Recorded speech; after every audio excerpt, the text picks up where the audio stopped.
శ్రీశైల ఆలయంలో ముగ్గురు శాశ్వత ఉద్యోగులపై వేటు పడింది. ఒప్పంద పరిచారకుడు హెచ్ విద్యాధర్ మంగళవారం హుండీలోని సొమ్ము అపహరించాడు. ఈ నేపథ్యంలో ఆలయ ఈవో చర్యలు తీసుకున్నారు. ఆలయ తలుపుల తాళాలు తెరవడంతో పాటు విధుల్లో నిర్లక్ష్య వైఖరి ప్రదర్శించారని పర్యవేక్షకుడు ఎం హరియానాయక్, ఆలయ inspector K Srinivas Prasad, watchman లక్ష్మీనారాయణను సస్పెండ్ చేశారు. ఈ మేరకు దేవస్థాన ఈవో ఎం శ్రీనివాసరావు ఆదేశాలు జారీ చేశారు. ఉద్యోగులు విధులను బాధ్యతతో నిర్వర్తించకపోతే వేటు తప్పదని హెచ్చరించారు.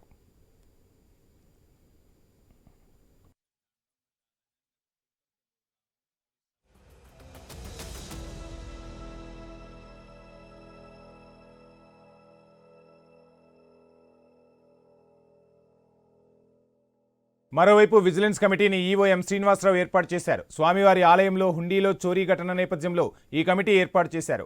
డబ్బులే దొంగతనం చేశారా లేక స్వామివారి బంగారం ఏమైనా చోరీకి గురైందా అనే కోణంలో విచారణ చేయనున్నారు. విజిలెన్స్ కమిటీ సభ్యులుగా deputy EO Ramanamma, AEO Mallikarjun Reddy, incharge DE PV Subbareddy, పర్యవేక్షకుడు ఆర్ మల్లికార్జున్ను నియమించారు. దళారీ వ్యవస్థ నిర్మూలన, నిఘా, ఆకస్మిక తనిఖీల కోసం విజిలెన్స్ కమిటీ ఏర్పాటు చేశామని ఈవో ఎం శ్రీనివాసరావు తెలిపారు.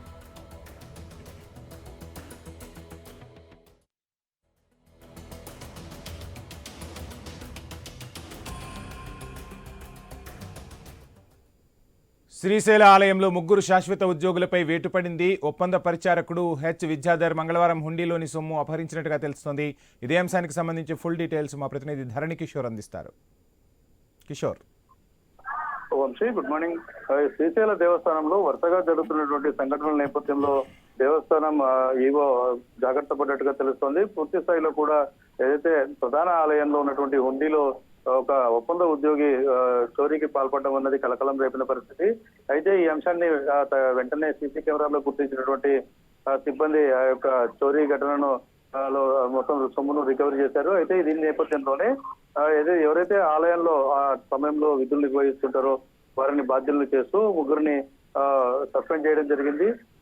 ఏదైతే ఈ యొక్క ఎవరైతే శాశ్వత ఉద్యోగులుగా ఉన్నటువంటి వారి పైన వేటు వేయడం అన్నది కూడా ఈ యొక్క శ్రీశైలం దేవస్థానంలో ఒక చర్చనీయాంశంగా మారిన పరిస్థితి.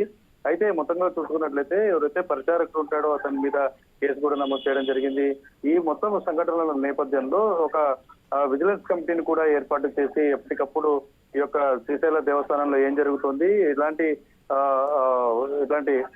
చోరీలకు గురైందా, స్వామివారి సొమ్ము భద్రంగా ఉందా లేదా, అసలు ఏం జరుగుతుంది, టికెట్ల విషయంలో జరుగుతున్న గోల్మాల్స్ కానీ ఇట్లాంటి చోరీలకు అంటే గుర్తుటప్పుడు కాకుండా ఎవరు చూడని టైంలో ఇలాంటి దొంగతనాలకు పాల్పడుతున్న ఇంటి దొంగలను పట్టుకునేందుకు ఈ యొక్క విజిలెన్స్ కమిటీని ఏర్పాటు చేసినట్లుగా తెలుస్తుంది.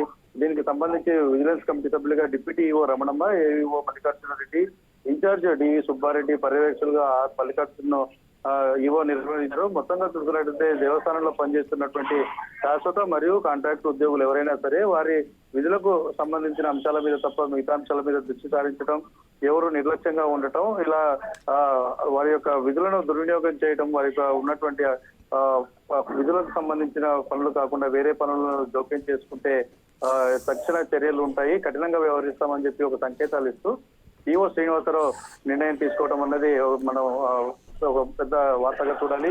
పూర్తి స్థాయిలో కూడా ఇటీవల ఇటు శ్రీశైల ప్రసాద విషయంలో కానీ టికెట్లు అంటే దర్శనాలు చేయిస్తామంటూ బయటి వ్యక్తులు భక్తులను మోసం చేస్తున్న అంశాలు కానీ ఇలా చూసుకున్నట్లయితే నిత్యం ఏదో ఒక అంశంతో వార్తల్లో ఉంటున్నటువంటి శ్రీశైల దేవస్థానం ఇంటి దొంగలను పట్టుకునే ప్రయత్నం చేస్తూ వారిని కట్టడి చేసేందుకు గతంలో ఏవైనా ఇలాంటి ఘటనలు జరిగాయా, ఎలాంటి ఒకవేళ జరిగి ఉంటే వాటిని ఎలా బయటికి తీయాలి, వారి మీద ఎలాంటి చర్యలు తీసుకోవాలన్న దాని మీద ఒక విజిలెన్స్ కమిటీని వేసి ఇప్పటి నుంచి పర్యవేక్షణ చేస్తూనే గతంలో జరిగిన అంశాలు ఏవైనా అనుమానంగా ఉన్నట్లయితే వాటన్నిటిని కూడా చెక్ చేసేందుకు ఈ యొక్క కమిటీని ఏర్పాటు చేసినట్లుగా మనం భావించవచ్చు. Vamshi. Right, thank you Kishore.